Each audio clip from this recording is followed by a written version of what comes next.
कहते हैं, जब जीवन में हर दिशा से निराशा मिलने लगे तब मेहनत के बाद भी सफलता हाथ ना आए। जब घर में धन तो आता है लेकिन टिकता नहीं, तो समझ लीजिए आपके जीवन में भगवान विष्णु की कृपा दूर हो गई है। परंतु उत्पन्ना एकादशी का दिन वह एकमात्र अवसर है जब स्वयं विष्णु जी अपने भक्तों के घर पधारते हैं। दोस्तों, आज हम आपको बताएंगे उत्पन्ना एकादशी की सही तिथि और इस दिन किए जाने वाले 3 सबसे शुभ कार्य और वे रहस्य जिनसे विष्णु जी स्वयं आपके घर आएंगे। दोस्तों, तो वीडियो को पूरे एंड तक देखिए। कमेंट बॉक्स में जय श्री विष्णु हरि जरूर लिखें। अब बात करते हैं हम उत्पन्ना एकादशी की। तो इससे पहले आप उत्पन्ना एकादशी की पौराणिक कथा को सुनिए। पुराणों में आता है कि जब भगवान विष्णु ने मुर नामक असुर का संहार किया था, उसी दिन एकादशी देवी का जन्म हुआ था। तब विष्णु जी ने प्रसन्न होकर कहा, हे देवी, आज से तुम्हारा नाम उत्पन्ना एकादशी होगा और जो भी मनुष्य इस दिन व्रत रखेगा वह समस्त पापों से मुक्त होगा। मुर असुर के अत्याचारों से त्रस्त देवता स्वर्ग छोड़कर भाग गए थे। देवताओं की पुकार सुनकर भगवान विष्णु बद्रीनाथ गए और 10,000 वर्षों तक युद्ध करते रहे। तभी भगवान की देह से तेज की एक अद्भुत कन्या उत्पन्न हुई। वह थी एकादशी देवी। उसने मुरासुर का वध किया और भगवान विष्णु की कृपा पाई। तभी विष्णु ने कहा, हे देवी, तुम्हारे नाम से जो व्रत करेगा वह मेरे समान पुण्य पाएगा। दोस्तों, अब बात करते हैं उत्पन्ना एकादशी की तिथि व महत्व के बारे में। तो मार्गशीर्ष माह के कृष्ण पक्ष की एकादशी को उत्पन्ना एकादशी कहा गया है। सन 2025 में यह एकादशी 16 नवंबर को पड़ेगी। वह व्रत प्रारंभ होगा 15 नवंबर रात्रि से ही। यह एकादशी वर्ष की सबसे पहली एकादशी मानी जाती है, जो संपूर्ण एकादशियों की जननी कहलाती है। इसलिए जो भक्त इस दिन व्रत करता है उसे साल भर की सभी एकादशियों के फल की प्राप्ति होती है। कहते हैं, इस दिन व्रत करने से 10,000 यज्ञों का पुण्य मिलता है। दोस्तों, अब बात करें व्रत विधि की। तो व्रती को प्रातः सूर्योदय से पहले उठना चाहिए।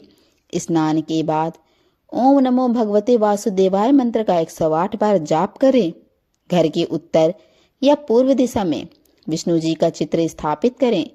तुलसी पत्र, पीला फूल, पंचामृत और पीले वस्त्र से भगवान का पूजन करें। अब बात करें कि इस दिन क्या करें। पहला, दीपक अवश्य जलाएं। यह अंधकार को मिटाकर दरिद्रता को दूर करता है। श्री हरि को तुलसी पत्र चढ़ाएं। यह स्वयं लक्ष्मी को घर में बुलाने जैसा होता है। गीता पाठ करें। विष्णु जी स्वयं सुनते हैं और आपके पापों को क्षमा करते हैं। व्रत का नियम जानिए।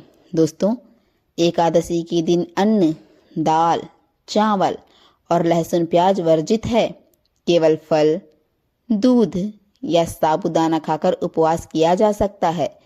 रात्रि में विष्णु सहस्त्र नाम का पाठ करना अत्यंत ही शुभ है। अब करेंगे 3 काम। विष्णु जी स्वयं आएंगे। जब सबसे पहले महत्वपूर्ण हिस्सा जानिए, वो 3 कार्य जो इस एकादशी की रात विष्णु जी को आपके घर खींच लाते हैं। पहला कार्य, तुलसी दीपदान। संध्या समय तुलसी माता के पास एक दीपक जलाएं। इससे विष्णु लक्ष्मी दोनों आपके घर प्रवेश करते हैं। धन, सुख और समृद्धि का मार्ग खुल जाता है। तीसरा कार्य सुनने से पहले कमेंट बॉक्स में जय श्री विष्णु हरि जरूर लिखें। तो बात करें दूसरे कार्य की। श्री विष्णु जलाभिषेक। एक पात्र में गंगा जल लेकर विष्णु जी पर जल चढ़ाएं और कहें, ओम विष्णवे नमः। यह करने से आपकी सभी इच्छाएं पूर्ण होती है और घर की दरिद्रता समाप्त होती है। तीसरा कार्य, दान का संकल्प। रात्रि में किसी जरूरतमंद को कंबल, वस्त्र या भोजन दें। कहते हैं, जो व्यक्ति एकादशी की रात किसी भूखे को भोजन देता है, उसके जीवन से संकट हमेशा के लिए समाप्त हो जाते हैं। उसके घर स्वयं विष्णु जी भी प्रवेश करते हैं। दोस्तों, अब जानिए विशेष उपाय के बारे में। इस दिन श्री विष्णु के मंदिर में पीली वस्तु का दान करें। तुलसी पत्र पर केसर लगाकर भगवान को चढ़ाएं। श्री लक्ष्मी नारायण की संयुक्त पूजा करें। घर के मुख्य द्वार पर पीला स्वास्तिक बनाएं। यह धन का प्रतीक है। रात्रि में भगवान विष्णु के ओम नमो नारायणाय इस मंत्र का 1008 बार जाप करें। अगर आपसे 1008 बार नहीं हो पाता है तो आप 108 बार भी इस मंत्र का जाप कर सकते हैं। इन उपायों से आपके घर में श्री हरि की कृपा स्थायी होती है, जीवन से अड़चने मिटती हैं और धन का स्थायित्व आता है। अब जानिए पारण की विधि और फल के बारे में। तो दोस्तों, दूसरे दिन यानी द्वादशी को व्रत का पारण करें। गाय को रोटी खिलाकर, ब्राह्मण को भोजन कराकर और तुलसी को जल देकर व्रत पूर्ण करें। कहा गया है, एकादशी का व्रत रखने से पूर्वजों के दोष मिटते हैं और 7 जन्मों के पाप भी समाप्त होते हैं। जो व्यक्ति इस व्रत को श्रद्धा से करता है, उसके जीवन में कभी भी दरिद्रता नहीं आती।